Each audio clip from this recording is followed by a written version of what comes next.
Story time audio ബുക്സിലേക്ക് എല്ലാവർക്കും സ്വാഗതം. K Sudhakaran എഴുതിയ നോവൽ സ്നേഹിക്കാൻ ഒരു കാലം. അവിയലുണ്ടാക്കാൻ അടുക്കളയിൽ പച്ചക്കറി നുറുക്കിക്കൊണ്ടിരിക്കുകയായിരുന്നു ജലജ. അപ്പോഴാണ് ബെല്ലടിച്ചുകൊണ്ടിരുന്ന മൊബൈൽ കയ്യിൽ പിടിച്ചുകൊണ്ട് കരുണൻ പരിഭ്രമത്തിൽ പാഞ്ഞു വരുന്നത്. എടീ, അവൻ വിളിക്കുന്നു, എന്തു പറയണം? അയാൾ തിടുക്കത്തിൽ ചോദിച്ചു. ആരാ, രവീന്ദ്രനാണോ? ഞെട്ടലോടെ ജലജ അയാളെ നോക്കി. അവനാ വിളിക്കുന്നേ. എനിക്ക് പറയാൻ വയ്യ. എന്തുവാണെന്ന് വെച്ചാൽ നീ തന്നെ സംസാരിക്ക്. അയാൾ മൊബൈൽ നീട്ടി. എനിക്ക് വയ്യ, നിങ്ങൾ തന്നെ അങ്ങ് പറഞ്ഞാൽ മതി. എനിക്കിതിൽ ഒരു പങ്കുമില്ല. അവർ കൈയൊഴിഞ്ഞു. പെട്ടെന്ന് ബെല്ലടി നിന്നു. പിന്നെ എനിക്കാണോ പങ്ക്? ഞാൻ എന്ത് ചെയ്തിട്ടാ? അവൾ സ്ഥലം വിട്ടെ. ജലജയ്, നീ വേണ്ടാതീനം പറയരുത് കേട്ടോ. കരുണന് ദേഷ്യം വന്നു. അത്ര ദൂരേക്ക് അവളെ പഠിപ്പിക്കാൻ വിടണ്ടാന്ന് അന്നേ ഞാൻ പറഞ്ഞതല്ലേ. എപ്പോഴും നമ്മുടെ കണ്ണെത്തുന്ന അടുത്ത് അവൾ ഉണ്ടാകണമായിരുന്നു. നിങ്ങൾ അച്ഛനും മോനും കൂടെ അല്ലയോ അവളെ എഞ്ചിനീയറിങ്ങിന് കൊണ്ടുവിട്ടത്? ജലജ കുറ്റപ്പെടുത്തി. അവൾ നല്ലപോലെ പഠിക്കുന്ന പെണ്ണല്ലയോ എന്ന് വിചാരിച്ചിട്ടാ. മെറിറ്റ് സീറ്റിൽ അഡ്മിഷനും കിട്ടി. പക്ഷേ അവൾ ഇങ്ങനെ ചെയ്യുമെന്ന് നമ്മൾ രണ്ടുപേരും സ്വപ്നത്തിൽ പോലും ചിന്തിച്ചതല്ലല്ലോ. അവൾ ചാടിപ്പോയെന്നറിഞ്ഞാൽ അടുത്ത വിമാനത്തിൽ കയറി അവൻ വരും. നമ്മളെ രണ്ടുപേരെയും ഇവിടെ നിന്ന് ഇറക്കി വിടും, ജലജ പറഞ്ഞു. തൽക്കാലം അവൻ ഇതറിയണ്ട. വേറെ എന്തെങ്കിലും കള്ളം പറയാം. എത്രയും വേഗം അവളെ കണ്ടുപിടിക്കണം.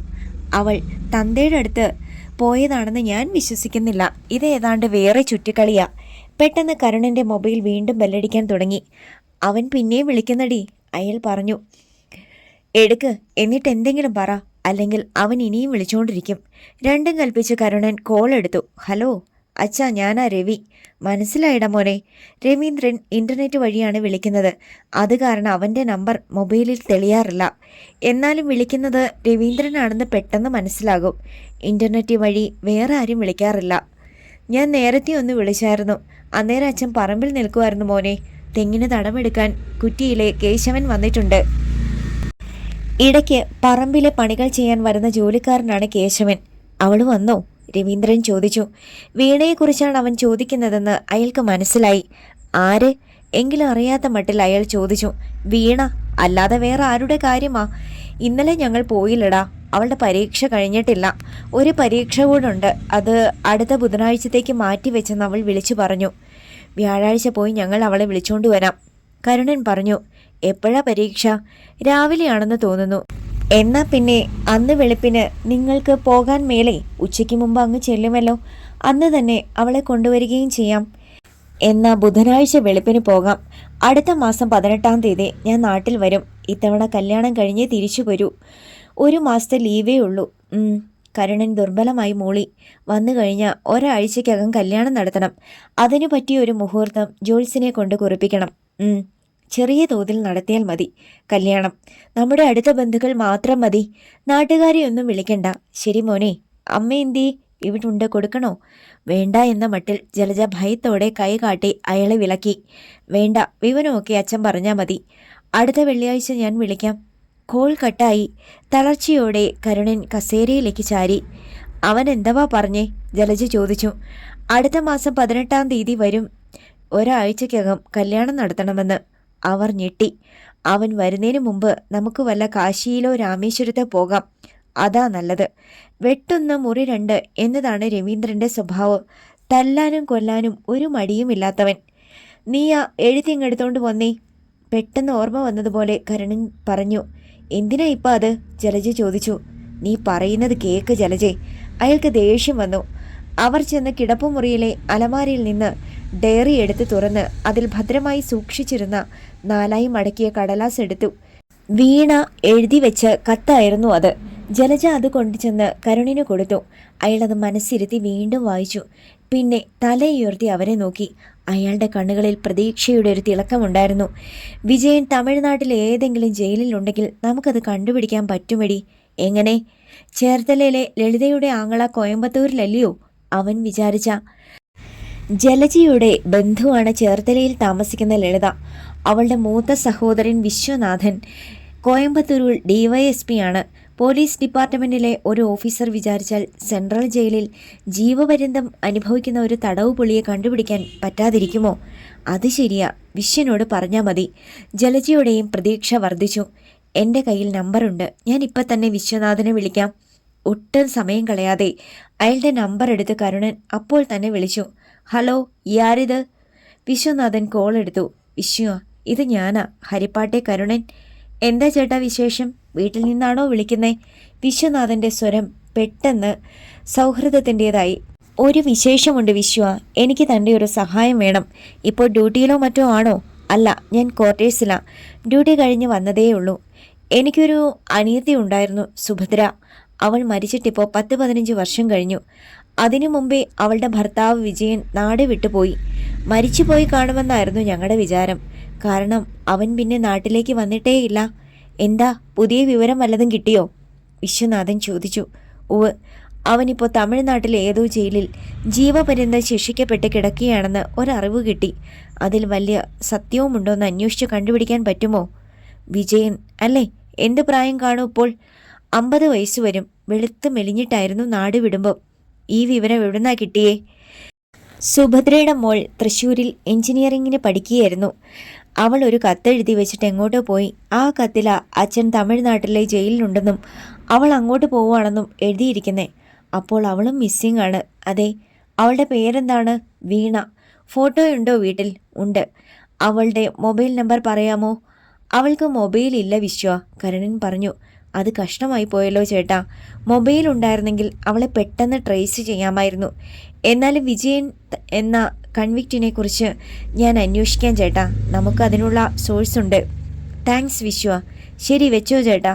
കരുണൻ ജലജയുടെ മുഖത്തേക്ക് ഒന്ന് നോക്കി.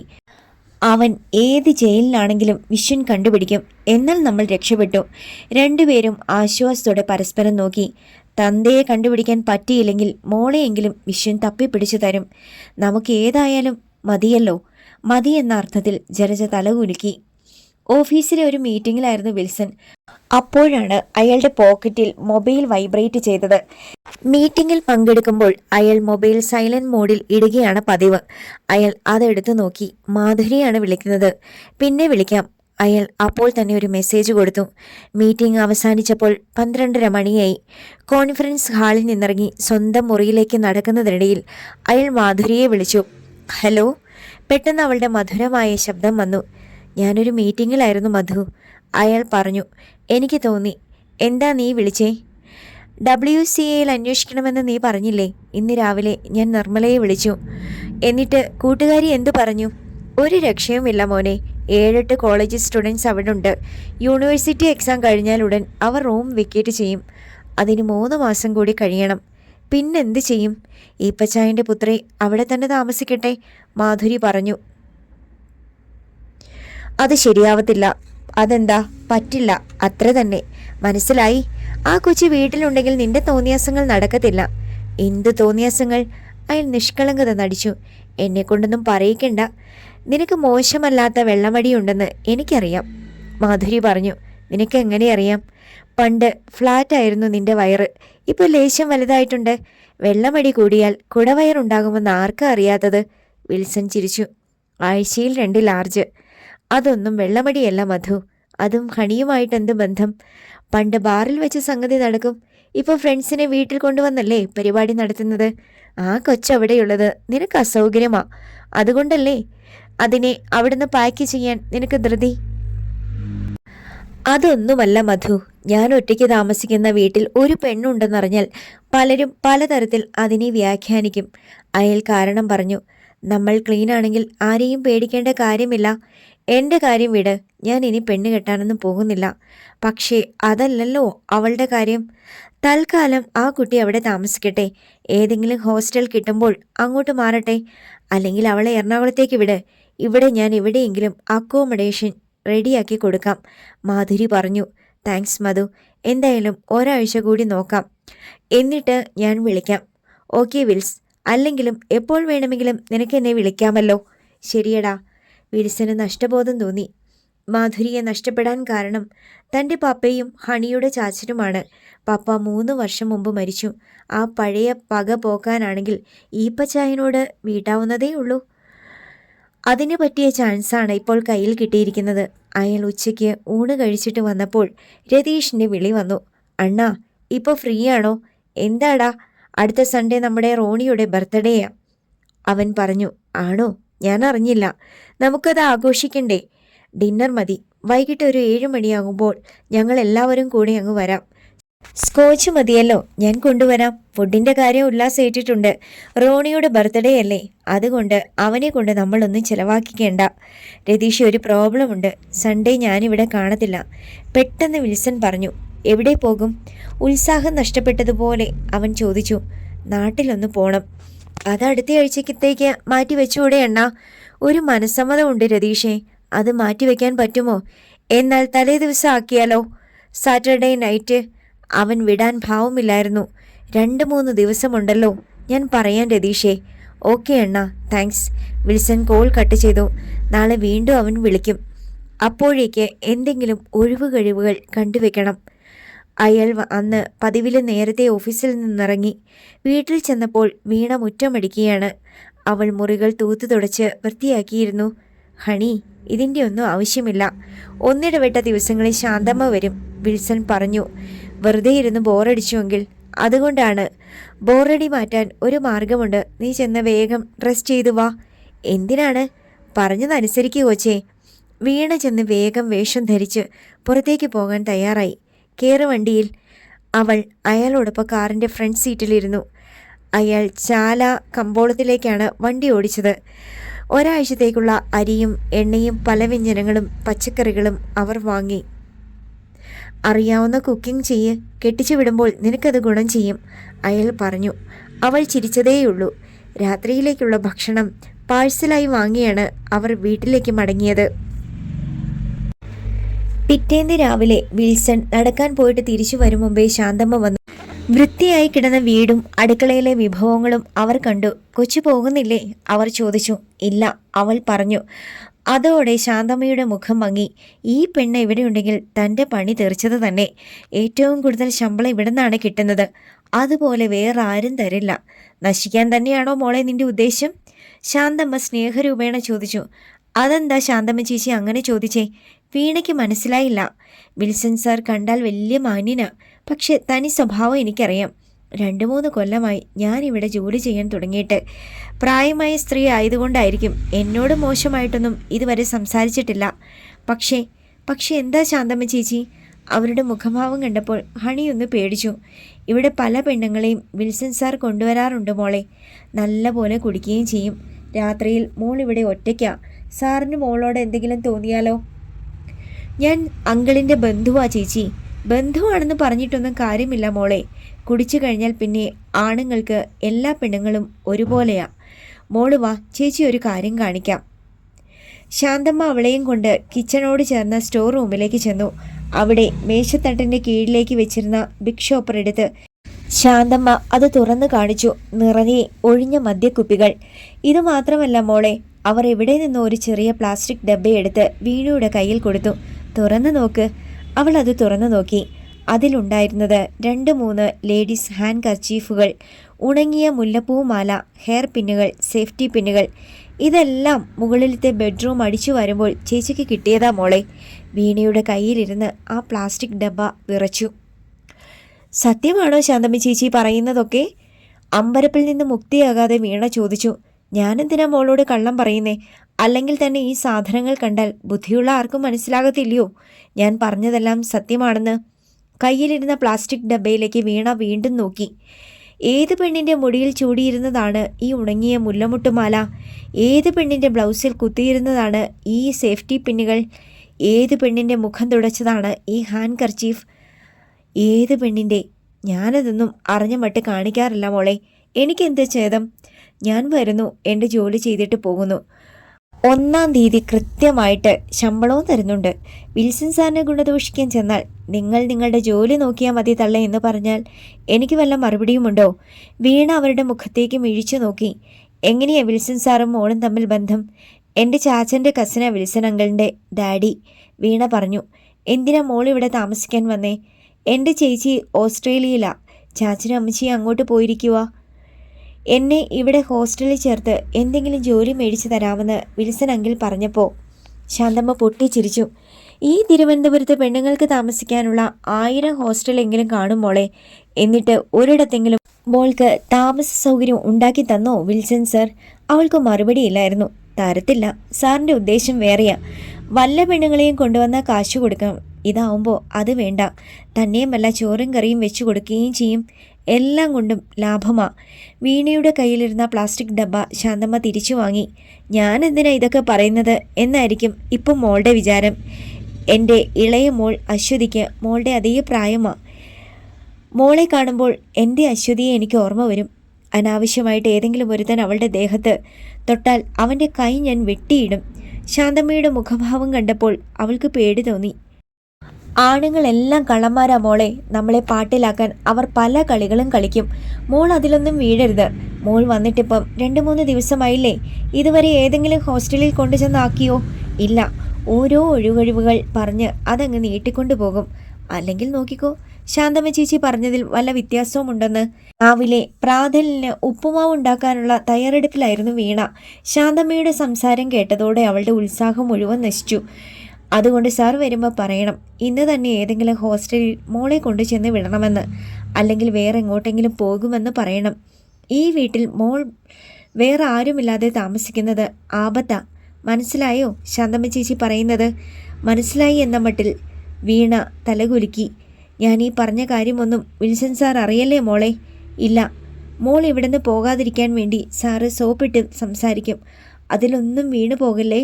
ഇല്ല ചേച്ചി. ശാന്തമ്മയ്ക്ക് തൃപ്തിയായി. ഇത്രയും മതി. ഇനി ഈ കൊച്ച് ഒരൊറ്റ ദിവസം പോലും ഈ വീട്ടിൽ നിൽക്കത്തില്ല. വിൽസൺ അന്ന് പ്രഭാത സവാരി കഴിഞ്ഞ് അല്പം വൈകിയാണ് വന്നത്. കോർപ്പറേഷൻ ഓഫീസിൻ്റെ മുന്നിൽ വെച്ച് ഒരു വാഹന അപകടമുണ്ടായി. സിറ്റി ബസ് മുട്ടി ഒരു ബൈക്കുകാരൻ പയ്യൻ ഫുട്പാത്തിലേക്ക് തെറിച്ചു വീണു. അവനെ മെഡിക്കൽ കോളേജിലേക്ക് കൊണ്ടുപോകാൻ മറ്റുള്ളവരോടൊപ്പം സഹായിക്കാൻ കൂടി. അയൽ വീട്ടിൽ തിരിച്ചെത്തിയപ്പോൾ വീണ കിച്ചണിലായിരുന്നു. ഹണി, അയൽ വിളിച്ചു. അവൾ സിറ്റൗട്ടിലേക്ക് ചെന്നു. ചൂരൽ കസേരയിൽ ഇരുന്നു കൊണ്ട് പാദങ്ങളിൽ നിന്ന് ക്യാൻവാസ് ഷൂസ് അഴിച്ചു മാറ്റുകയായിരുന്നു അയാൾ. ട്രാക്ക് സ്യൂട്ട് ധരിച്ച അയാൾ നല്ല സുന്ദരനാണല്ലോ എന്ന് അപ്പോഴും അവൾക്ക് തോന്നി. ചുമ്മാതല്ല പെണ്ണുങ്ങൾ. എനിക്ക് കുറച്ച് കാപ്പി തരാമോ? വിൽസൺ ചോദിച്ചു. ഒന്നും പറയാതെ അവൾ അകത്തേക്ക് വലിഞ്ഞു. രാവിലെ ഉണ്ടാക്കിയ കട്ടൻ കാപ്പി ബാക്കിയുണ്ടായിരുന്നത് ചൂട് പോകാതെ അവൾ ഫ്ലാസ്കിൽ ഒഴിച്ചു വെച്ചിരുന്നു. അവൾ ഗ്ലാസ്സിലേക്ക് കാപ്പി പകർന്നുകൊണ്ട് ചെന്ന് കൊടുത്തു. Thank you. കാപ്പി കുടിക്കുമ്പോൾ അയാൾ പറഞ്ഞു. എന്തൊരു തിളക്കമാണ് ആ കണ്ണുകൾക്ക്. ഷേവ് ചെയ്യാത്തത് കാരണം വെളുത്ത കവിളുകളിൽ ഒരു ദിവസത്തെ വളർച്ചയുള്ള കുറ്റിത്താടി, നെറ്റിയിലേക്ക് വീണ് കിടക്കുന്ന മുടിയിഴകൾ. എന്താ നോക്കുന്നത്? അയാളുടെ ചോദ്യം കേട്ട് അവൾ ഞെട്ടി. ഒന്നുമില്ല. മുഖത്ത് ചോരയുണ്ടോ? ചോദ്യം അവൾക്ക് മനസ്സിലായില്ല. ബൈക്കിൽ ബസ് ഇടിച്ച് ചോരയിൽ കുളിച്ച ഒരു പയ്യനെ എടുത്ത് ആംബുലൻസിൽ കയറ്റേണ്ടി വന്നു. അതുകൊണ്ട് ചോദിച്ചതാ. ഓ, വലിയ പരോപകാരിയും കാരുണ്യവാനും ആണെന്ന് അറിയിക്കാൻ വേണ്ടിയായിരിക്കും നുണ തട്ടിവിടുന്നത്. ബ്രേക്ക്ഫാസ്റ്റിന് ഇന്ന് എന്താണ് ഹണി ഉണ്ടാക്കിയത്? ഉപ്പുമാവ്. വേറെയൊന്നും കിട്ടിയില്ലെങ്കിലേ ഞാൻ ഉപ്പുമാവ് കഴിക്കാറുള്ളൂ, അയാൾ പറഞ്ഞു. ഉപ്പുമാവ് തന്നെ ഉണ്ടാക്കിയത് നന്നായി എന്ന് അവൾക്ക് തോന്നി. അങ്ങനെ സുഖിക്കണ്ട. ഇന്നുകൊണ്ട് എല്ലാം അവസാനിക്കുകയാണ്. നാളെ വേറെ ആളിനെ നോക്കിയാൽ മതി. ഗ്ലാസ് തിരിച്ചു കൊടുത്തിട്ട് വിൽസൺ ഒരു മൂളിപ്പാട്ടോടെ ബെഡ്റൂമിലേക്ക് പോയി. തുടച്ച് വൃത്തിയാക്കിയ കാസറോളിൽ വീണ ഉപ്പുമാവ് എടുത്ത് ഡൈനിങ് ടേബിളിൽ കൊണ്ടുചെന്ന് വെച്ചു. ഒപ്പം ഒരു പ്ലേറ്റും. ഒറ്റയ്ക്ക് കഴിച്ചാൽ മതി. വിൽസൺ ഷേവ് ചെയ്തു കുളിച്ച് ഓഫീസിലേക്ക് പോകാനുള്ള വേഷം ധരിച്ചു വന്നു. അപ്പോഴേക്ക് അവൾ ചായ ഉണ്ടാക്കി കപ്പിൽ പകർന്ന് മേശപ്പുറത്ത് കൊണ്ടുചെന്ന് വെച്ചു. ഹണി കഴിക്കുന്നില്ലേ? കസേര നീക്കിയിട്ടിരുന്നു കൊണ്ട് അയാൾ ചോദിച്ചു. പിന്നെ കഴിച്ചോളാം, അവൾ പറഞ്ഞു. വരൂന്നേ, എനിക്കൊരു കമ്പനി താ. ഒറ്റയ്ക്കിരുന്ന് കഴിക്കാൻ വയ്യാത്തത് കൊണ്ടാണ് ഞാൻ ബ്രേക്ക്ഫാസ്റ്റ് ഏതെങ്കിലും റെസ്റ്റോറൻറ്റിലാക്കുന്നത്. അവൾ മിണ്ടിയില്ല. അയാൾ പ്ലേറ്റിലേക്ക് സ്വയം കുറച്ച് ഉപ്പുമാവ് വിളമ്പി. നമ്മൾ ഇന്നലെ ചാലയിൽ പോയപ്പോൾ ഞാലിപ്പൂവൻ പഴം വാങ്ങിയെന്നാണ് എൻ്റെ ഓർമ്മ. അവൾ അക്കാര്യം മറന്നുപോയിരുന്നു. ഇപ്പോൾ കൊണ്ടുവരാം. അവൾ ചെന്ന് ഫ്രൂട്ട്സ് ബാസ്ക്കറ്റിൽ അടച്ചു വെച്ചിരുന്ന ഒരു പടലപ്പഴം എടുത്തുകൊണ്ട് വന്ന് കൊടുത്തു. നല്ല ഉപ്പുമാവ്. ഇത്രയും ടേസ്റ്റുള്ള സാധനമാണിതെന്ന് ഇപ്പോഴേ എനിക്ക് മനസ്സിലായേ. ഒരു സ്പൂൺ ഉപ്പുമാവ് എടുത്ത് വായിലിട്ട് ചവച്ചിട്ട് അയാൾ പറഞ്ഞു. ശാന്തമ്മ ചേച്ചി പറഞ്ഞത് അവൾക്കപ്പോൾ ഓർമ്മ വന്നു. സാറ് സോപ്പിടാൻ പലതും പറയും, അതിലൊന്നും വീണു പോകരുത്. അയാൾ ചായ എടുത്ത് അല്പം കുടിച്ചു. ചായയും സൂപ്പർ. പിന്നെയും സോപ്പ്. ശാന്തമ്മ പറഞ്ഞത് എത്ര ശരി. പെണ്ണുങ്ങളെ മയക്കിയെടുക്കാൻ ആണുങ്ങൾ സകല തന്ത്രങ്ങളും പുറത്തെടുക്കും. പക്ഷേ അതിലൊന്നും ഈ വീണ വീഴുകയില്ല. അവളുടെ പതിവില്ലാത്ത നിശബ്ദത കണ്ട് വിൽസൺ തലയുയർത്തി അവളുടെ മുഖത്തേക്ക് നോക്കി. എന്താ ഹണി, ഒരു വിഷമം പോലെ? വിഷമമൊന്നുമില്ല, അവൾ പറഞ്ഞു. അതല്ല, എന്തോ ഉണ്ട്. ഇന്നലത്തെ ഹണിയല്ല ഈ നിൽക്കുന്ന ഹണി. എന്താണ് സംഭവിച്ചതെന്ന് പറ. അയാൾ ആവശ്യപ്പെട്ടു. എനിക്ക് ഏതെങ്കിലും ഹോസ്റ്റലിലേക്ക് മാറണം ഇന്ന് തന്നെ, അവൾ പറഞ്ഞു. അയാൾ അവളെ ഒന്ന് നോക്കി. അല്ലെങ്കിൽ കൊല്ലത്ത് പോകണം, ബാങ്ക് ടെസ്റ്റിന് കോച്ചിങ് ക്ലാസ്സിൽ ചേരണം. ഇങ്ങനെയൊക്കെ പറഞ്ഞാലേ പുള്ളി അത് ഗൗരവത്തോടെ എടുക്കൂ. അല്ലെങ്കിൽ വീട്ടുപണികൾ ചെയ്യിച്ചും മനസ്സിൽ ഇടം നേടിയെടുത്തും. ഹണി വിഷമിക്കണ്ട, ഇന്നത്തെ ദിവസം കൂടി എനിക്ക് സമയം താ. നമുക്ക് വേണ്ടത് എന്താന്ന് വെച്ചാൽ ചെയ്യാം. ചായ കഴിച്ചിട്ട് വിൽസൺ എഴുന്നേറ്റ് കൈ കഴുകി. പിന്നെ കാറെടുത്ത് ഓഫീസിലേക്ക് പോവുകയും ചെയ്തു. വീണ ദീർഘമായി ഒന്ന് നിശ്വസിച്ചു.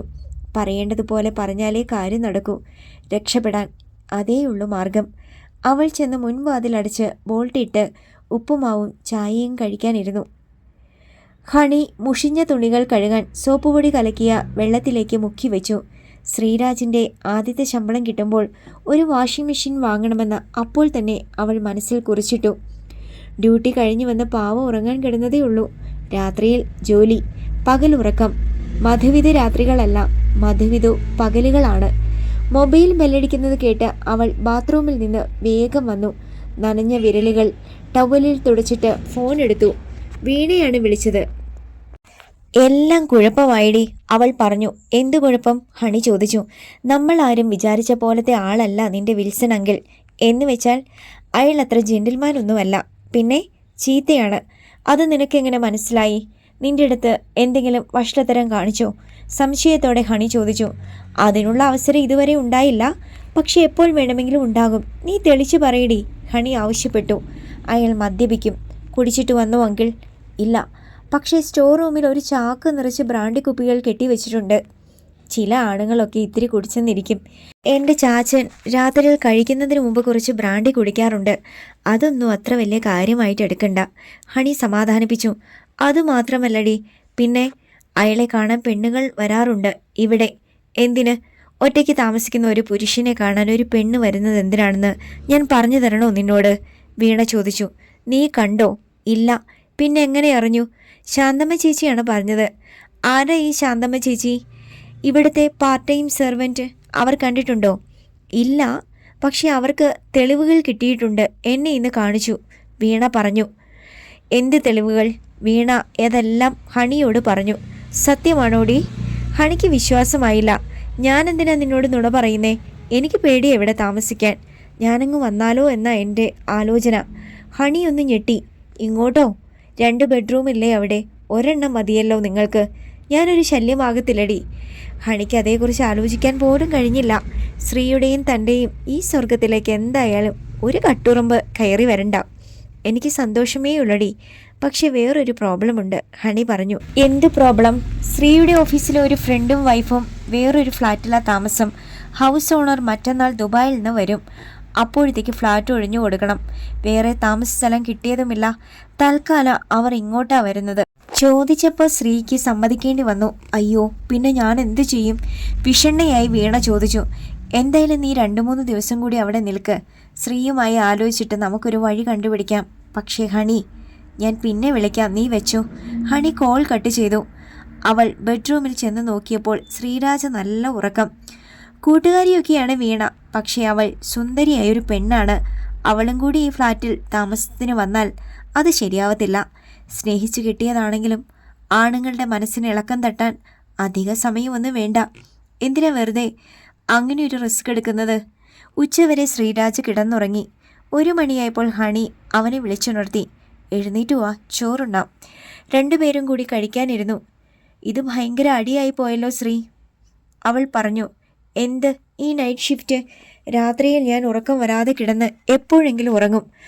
പകൽ നീ മുഴുവൻ സമയത്തും ഉറങ്ങും. അവനൊന്ന് പുഞ്ചിരിച്ചു. നീ ഒന്ന് ക്ഷമിക്ക്.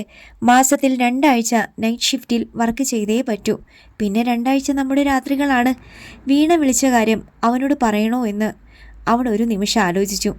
വേണ്ട, തൽക്കാലം അവൻ ആ കാര്യം അറിയണ്ട. ഊണ് കഴിഞ്ഞ് അവൻ എഴുന്നേറ്റു. വീണ്ടും കിടന്നുറങ്ങല്ലേ? ഈ പാത്രങ്ങൾ കഴുകി വെച്ചിട്ട് ഞാൻ ഇപ്പം വരാം, പ്ലേറ്റുകൾ അടുക്കിയെടുത്ത് ഹണി പറഞ്ഞു. ഇല്ല. ശ്രീരാജ് ബെഡ്റൂമിലേക്ക് ചെന്നു. ബെഡ് കണ്ടപ്പോൾ തന്നെ അവന് കിടക്കാൻ തോന്നി. പക്ഷേ അപ്പോൾ അവൻ്റെ മൊബൈൽ ബെല്ലടിച്ചു. അവൻ അതെടുത്തു നോക്കി. പാലക്കാട്ട് നിന്ന് അവൻ്റെ അച്ഛൻ രാമചന്ദ്രമേനോനാണ് വിളിച്ചത്. അച്ഛൻ്റെ നമ്പർ കണ്ട് അവൻ ഞെട്ടി. ഹലോ. അവൻ കോൾ എടുത്തു. ലഞ്ച് ബ്രേക്ക് അല്ലേ നിനക്ക്? മേനോൻ ചോദിച്ചു. അതെ, എനിക്കറിയാം. അതുകൊണ്ടാണ് ഈ നേരത്തെ വിളിച്ചത്. ജോലിയൊക്കെ സുഖാണോടാ? വലിയ കുഴപ്പമില്ലാച്ചാ.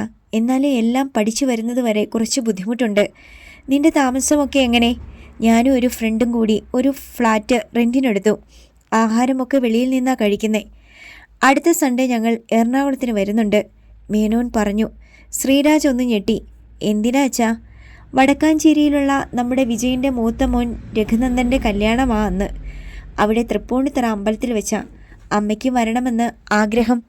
തലേ ദിവസമേ വരും. ഒരു ദിവസം നിന്റെ കൂടെ താമസിക്കാമല്ലോ. തല ചുറ്റുന്നത് പോലെ തോന്നി ശ്രീരാജന്. അമ്മ അടുത്തുണ്ട്, ഫോൺ കൊടുക്കട്ടെ? മേനോൻ ചോദിച്ചു.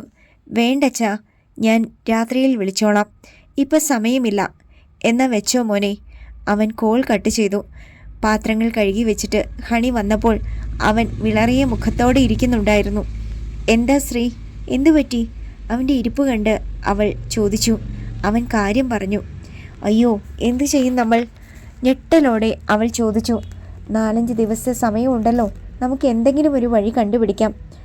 അവനെ ഉറക്കാതിരിക്കാനുള്ള പദ്ധതിയുമായിട്ടാണ് അവൾ വന്നത്. പുതിയ വാർത്ത കേട്ടതോടെ അവളുടെ മനസ്സിടിഞ്ഞു. രണ്ടുപേരും പരസ്പരം തൊടാതെ ബെഡിൽ ആലോചനയിൽ മുഴുകിക്കിടന്നു. വിൽസൺ ക്യാൻറ്റീനിൽ ചെന്ന് ഉച്ചഭക്ഷണം കഴിച്ചിട്ട് സ്വന്തം മുറിയിൽ വന്നിരുന്നപ്പോഴാണ് അയാളുടെ മൊബൈലിൽ ഒരു കോൾ വന്നത്. നോക്കിയപ്പോൾ റാണിയാണ്. അയാൾ ഒന്ന് സംശയിച്ചു. കോൾ എടുക്കണോ? കഴിഞ്ഞ തവണ അവൾ വിളിച്ചപ്പോൾ എന്തോ കാരണം പറഞ്ഞ് ഒഴിവാക്കിയതാണ്. അന്ന് മാധുരി വന്ന ദിവസമായിരുന്നു. വെറുതെ പിണക്കണ്ട, ആവശ്യം വരുമ്പോൾ ഉപകരിക്കുന്നവളാണ്. ഹലോ. അയാൾ കോൾ എടുത്തു. സാർ ഓഫീസിലാണോ? റാണി ചോദിച്ചു. അതെ. അടുത്ത് ആരെങ്കിലും ഉണ്ടോ? ഇല്ല. അപ്പോൾ ഫ്രീ ആയിട്ട് സംസാരിക്കാമല്ലോ. ഞാൻ എന്നാണ് വരേണ്ടത്? ഞാൻ പറയാം റാണി. നമ്മൾ ലാസ്റ്റിൽ കണ്ടിട്ട് ഇപ്പോൾ 1 മാസം കഴിഞ്ഞു. ഓർമ്മയുണ്ട്, കഴിഞ്ഞ 11-ാം തീയതിയായിരുന്നു. ഇത്ര നീണ്ട ഇടവേളകളൊന്നും മുമ്പുണ്ടായിട്ടില്ല, അവൾ പറഞ്ഞു. ശരിയാണ്. കഴിഞ്ഞയാഴ്ച വിളിച്ചപ്പോൾ സാറിന് ചെന്നൈയിൽ ഒരു കോൺഫറൻസ് ഉണ്ടെന്ന് പറഞ്ഞു. അത് കഴിഞ്ഞു വന്നിട്ട് വിളിക്കുമെന്നാ ഞാൻ വിചാരിച്ചേ. പലവട്ടം ഓർത്തതാ, പക്ഷേ സൗകര്യം കിട്ടിയില്ല. അങ്ങനെ പറഞ്ഞാൽ ഞാൻ വിശ്വസിക്കത്തില്ല. വീട്ടിൽ ചെന്നാൽ പേടിക്കാൻ ഭാര്യയും മക്കളും ഒന്നും ഇല്ലല്ലോ. മിക്ക ദിവസവും പാർട്ടി കാണും. ചെന്ന് കയറുമ്പോൾ തന്നെ ബെഡിലേക്ക് വീഴും. പിന്നെ ബോധം കാണത്തില്ല. ഞാനൊരു കാര്യം പറഞ്ഞേക്കാം, കുടി കുറയ്ക്കണം, അല്ലെങ്കിൽ പെട്ടെന്ന് വയസ്സാകും, അവൾ ഉപദേശിച്ചു. സമ്മതിച്ചിരിക്കുന്നു. നാളെ ഞാൻ വരട്ടെ? കാണാഞ്ഞിട്ട് ഏതാണ്ടോ പോലെ. നാളെ ഞാൻ വിളിക്കാൻ റാണി, എന്നിട്ട് ഡേറ്റ് പറയാം. ഈ ആഴ്ച തന്നെ വേണേ? ഓക്കെ. വിൽസൺ കോൾ കട്ട് ചെയ്തു. റാണി കൊല്ലത്ത് ഒരു തുണിക്കടയിലെ സെയിൽസ് ഗേളാണ്. ഒരിക്കൽ ഷർട്ട് വാങ്ങാൻ അവിടെ ചെന്നപ്പോഴാണ് പരിചയപ്പെട്ടത്. കാണാൻ നല്ല സുന്ദരി. കല്യാണം കഴിഞ്ഞതാണെങ്കിലും ഭർത്താവുമായി പിരിഞ്ഞിട്ട് വർഷം 2 കഴിഞ്ഞു. ഹണിയെ എത്രയും വേഗം വീട്ടിൽ നിന്ന് മാറ്റണം. ഹോസ്റ്റൽ ഉടനെയൊന്നും കിട്ടുന്ന ലക്ഷണമില്ല. പരിചയക്കാർ ആരുടെയെങ്കിലും വീട്ടിൽ പേയിങ് ഗസ്റ്റായിട്ട് താമസിക്കാൻ സൗകര്യം കിട്ടുമോ എന്ന് അന്വേഷിക്കണം. അപ്പോഴാണ് എബ്രാഹാം തോമസിനെ വിൽസൺ ഓർമ്മ വന്നത്. Real estate ഏജൻ്റാണ്. ഫ്ലാറ്റുകളോ വീടുകളോ വാടകയ്ക്ക് വേണമെങ്കിലോ കൊടുക്കണമെങ്കിലോ അയാളോട് പറഞ്ഞാൽ മതി. ഒരുപാട് ബന്ധങ്ങളുണ്ട് അയാൾക്ക് സിറ്റിയിൽ. റോണി വഴിയാണ് അയാളെ പരിചയപ്പെട്ടത്. അപ്പോൾ തന്നെ എബ്രാഹിമിൻ്റെ നമ്പർ എടുത്ത് അയാൾ വിളിച്ചു. എന്തുണ്ട് സാറേ വിശേഷങ്ങൾ? ഉടൻ തന്നെ എബ്രാഹിം കോൾ എടുത്തു. അവറാച്ച, എനിക്കൊരു സഹായം വേണം. എൻ്റെ കസിൻ്റെ മോൾ ഇവിടെ ജോലി കിട്ടി വന്നിട്ടുണ്ട്. ഹോസ്റ്റൽ അക്കോമഡേഷൻ കിട്ടിയിട്ടില്ല. പേയിങ് ഗസ്റ്റായിട്ടാണ്. എവിടെയെങ്കിലും താമസിക്കാൻ സൗകര്യം കിട്ടുമോ? ഞാൻ അന്വേഷിക്കാൻ സാറേ. പക്ഷെ 1 മാസത്തേക്ക് ഞാനിവിടെ കാണത്തില്ല. ഇന്നുച്ചയ്ക്ക് സിംഗപ്പൂരിലേക്ക് പോവുക, അയാൾ പറഞ്ഞു. എങ്കിൽ പോയിട്ട് വാ, അത് കഴിഞ്ഞു മതി. ശരി സാറേ. ആ വഴിയോ അടഞ്ഞു. ഇനി ഒരേ ഒരു വഴിയേ ഉള്ളൂ. വീട്ടിൽ ചെല്ലുമ്പോൾ ഹണിയോട് പറയാം, അവളുടെ ഇഷ്ടം പോലെ ചെയ്യട്ടെ. വൈകുന്നേരം ഓഫീസിൽ നിന്നിറങ്ങിയപ്പോൾ മണി 7 അപ്പോഴാണ് രതീഷിൻ്റെ വിളി വന്നത്. അണ്ണനിപ്പോൾ എവിടെയാ? ഓഫീസിൽ നിന്ന് ഇറങ്ങാൻ പോവാടാ, വിൽസൺ പറഞ്ഞു. എന്നാൽ വീട്ടിലേക്ക് വാ. സുജിത ഇന്ന് രാവിലെ റാന്നിക്ക് പോയി. 1/2 മണിക്കൂറിനകം നമ്മുടെ കമ്പനി ഇവിടെ എത്തും. വിൽസൺ ഒന്ന് ആലോചിച്ചു. പോകണോ? ചെന്നാൽ 2 ലാർജ് കഴിക്കേണ്ടി വരും. വീട്ടിൽ ഹണിയുണ്ട്. അവൾക്ക് എന്തെങ്കിലും സംശയം തോന്നിയാൽ? എന്താ, അണ്ണന് വല്ല അസൗകര്യവും ഉണ്ടോ? ഉണ്ടെങ്കിൽ പാർട്ടി നാളെ അണ്ണൻ്റെ വീട്ടിലാക്കാം. കാരണം സുജിത നാളെ ഉച്ചയാകുമ്പോഴേക്ക് തിരിച്ചെത്തും. വേണ്ട, ഞാൻ വരാം, അയാൾ പെട്ടെന്ന് പറഞ്ഞു. നാളെ എല്ലാവരും കൂടി വീട്ടിലേക്ക് വരും. എന്ത് കാരണം പറഞ്ഞ് അവരെ തടയും? അതിലും നല്ലത് ഇന്ന് അങ്ങോട്ട് പോകുന്നത് തന്നെയാണ്. പേരൂർക്കടയിൽ ഒരു വാടക വീട്ടിലാണ് രതീഷും ഭാര്യയും താമസിക്കുന്നത്. വിൽസൺ നേരെ പേരൂർക്കടയിലേക്ക് കാർ വിട്ടു. രതീഷിന്റെ വീട്ടിൽ ചെന്നപ്പോൾ ചോറ് മുഴുവൻ എത്തിയിട്ടുണ്ട്. ഉല്ലാസ് മുട്ട പുഴുങ്ങുന്നു. റോണി സവാളയും കുക്കുംബറും വട്ടത്തിലരിയുന്നു. ജെയിംസ് ചപ്പാത്തി ചുടുന്നു. അച്ചായ വായിരിക്കെ, 5 മിനിറ്റിനകം നമുക്ക് തുടങ്ങാം, ജെയിംസ് വിളിച്ചു പറഞ്ഞു. വേഗം തുടങ്ങിക്കോ, എനിക്ക് പോകാൻ കുറച്ച് ധൃതിയുണ്ട്, വിൽസൺ പറഞ്ഞു. വീട്ടിൽ ചെന്നിട്ട് എന്നാ ചെയ്യാനാ അച്ചായ, കെട്ടിപ്പിടിച്ച് കിടക്കാനാ, വേറെ ആരും ഇല്ലല്ലോ, റോണി പറഞ്ഞു. എല്ലാവരും പൊട്ടിച്ചിരിച്ചു. വിൽസണും ചിരി വന്നില്ല. അയാൾക്കപ്പോൾ എന്തുകൊണ്ടോ ഹണിയുടെ കാര്യം ഓർമ്മ വന്നു.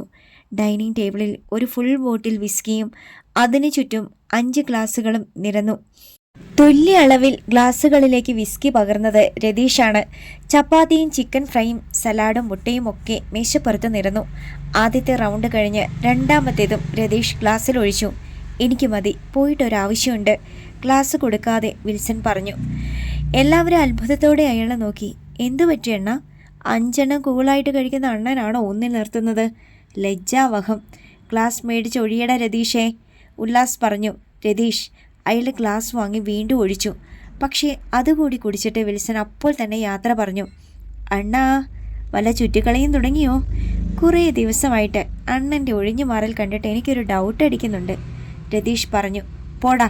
അവന് മുഖം കൊടുക്കാതെ വിൽസൺ ചെന്ന് കാറിൽ കയറി. നന്ദൻകോടിന് വണ്ടി ഓടിക്കുമ്പോൾ പോലീസുകാർ കൈകാട്ടി നിർത്തിക്കരുതേ എന്നായിരുന്നു പ്രാർത്ഥന. വീട്ടിൽ ചെന്നപ്പോൾ ഗേറ്റ് അടഞ്ഞു കിടക്കുന്നു. അയാൾ കാറിൽ നിന്നിറങ്ങി ഗേറ്റ് തുറന്നു വെച്ചിട്ട് കാർ ഓടിച്ചു കയറ്റി. കോളിംഗ് ബെൽ അടിക്കുമ്പോൾ അയാളുടെ കൈ വിറയ്ക്കുന്നുണ്ടായിരുന്നു. 2 എണ്ണമേ കഴിച്ചുള്ളൂ എങ്കിലും ആകെ ഒരു പെരുവെരുപ്പ്. വീണ മെല്ലെ വാതിൽ തുറന്നു. പുറത്ത് വിൽസൺ നിൽക്കുന്നത് അവൾ കണ്ടു. അയാളിൽ നിന്നും ഉയർന്ന മദ്യത്തിൻ്റെ ഗന്ധം മൂക്കിൽ തട്ടിയപ്പോൾ അവൾ ഞെട്ടലോടെ പിന്നിലേക്ക് മാറി. ആദ്യമായി കാണുന്നത് പോലെ വിൽസൺ അവളെ അടിമുടിയൊന്ന് നോക്കി. അടുത്ത ഭാഗം നാളെ.